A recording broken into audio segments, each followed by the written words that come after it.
Hi all, welcome to Anitha tiles. ఎలా ఉన్నారు? అందరు బాగున్నారా? ఈ రోజు ఒక మంచి వీడియోతో మీ ముందుకు వచ్చేస్తాను. ప్లీజ్ లైక్ చేసి సపోర్ట్ చేయండి. నమస్కారం. జీవితం అంటేనే ఒక పోరాటం. ఎత్తు పల్లాలు, కష్ట నష్టాలు సహజం. చాలా మంది అనుకుంటారు, నేను కష్టపడుతున్నాను అయినా విజయం ఎందుకు రావడం లేదు అని. నిజమే, కేవలం కష్టపడడం మాత్రమే విజయాన్ని ఇవ్వదు. చాణక్యుడు చెప్పినట్లుగా సరైన ఆలోచన, సమయపాలన, క్రమశిక్షణ లేకపోతే ఎంత కష్టపడినా ఫలితం శూన్యం. ఈ రోజు ఈ వీడియోలో కష్టకాలంలో కూడా అపజయం అంచున ఉన్న వ్యక్తిని విజేతగా మార్చే 5 శక్తివంతమైన చాణక్య సూత్రాల గురించి వివరంగా తెలుసుకుందాం. ఈ వీడియో మీ జీవితాన్ని మార్చవచ్చు. చివరి వరకు చూడండి, ఎక్కడ స్కిప్ చేయవద్దు. పాయింట్ నెంబర్ 1, మీ బలహీనతలే మీ శత్రువులు. చాణక్యుడు చెప్పిన మొదటి సూత్రం, మీ బలహీనతను ఎవరికి చెప్పకండి.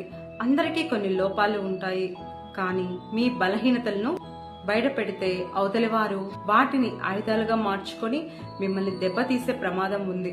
మీ అంతరంగిక విషయాలు, మీ భయాలు మీకు అత్యంత నమ్మకమైన మనిషికి మాత్రమే తెలియాలి.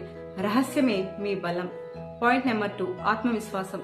ఇదే విజయానికి పునాది. ఏ పని మొదలు పెట్టినా నేను చేయగలను అన్న నమ్మకం ముఖ్యం.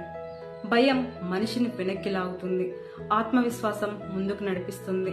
కష్టకాలంలో అందరూ మిమ్మల్ని తక్కువ చేసి మాట్లాడవచ్చు, కానీ మీ మీద మీకు నమ్మకం ఉన్నంత వరకు మీరు ఓడిపోరు.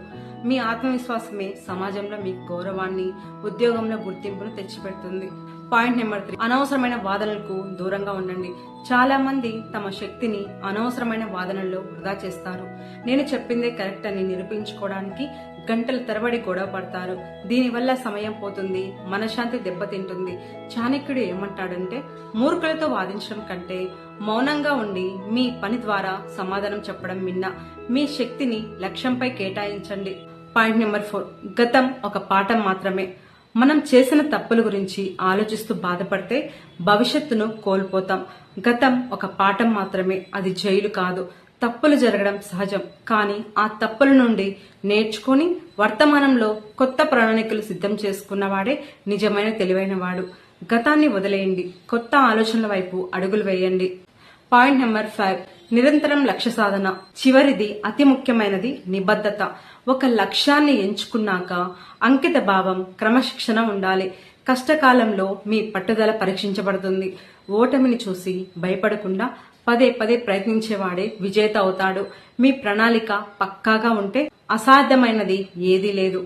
ఫ్రెండ్స్, చాణక్యుడు చెప్పిన ఈ సూత్రాలు కేవలం మాటలు కావు, వేల సంవత్సరాల అనుభవాల సారం. మీరు కష్టాల్లో ఉన్నప్పుడు వీటిని గుర్తు తెచ్చుకోండి. మీ ఆత్మవిశ్వాసాన్ని కోల్పోకండి, మీ బలహీనతలను దాచుకోండి. అనవసరమైన గొడవలకు దూరంగా ఉండండి. గతాన్ని వదిలి లక్ష్యం వైపు పయనించండి. విజయం ఖచ్చితంగా మీదే అవుతుంది. ఈ వీడియో మీకు నచ్చినట్లయితే మీ స్నేహితులతో పంచుకోండి. మీ జీవితంలో మీరు ఎదుర్కొన్న ఒక కష్టాన్ని, దాని నుండి మీరు ఎలా బయటపడ్డారో కింద కామెంట్స్ లో తెలియజేయండి. మరిన్ని స్ఫూర్తిదాయకమైన వీడియోల కోసం మన ఛానల్ ని ఇప్పుడే సబ్స్క్రైబ్ చేసుకోండి. మరో వీడియోలో కలుద్దాం. అంతవరకు సెలవు. నమస్కారం.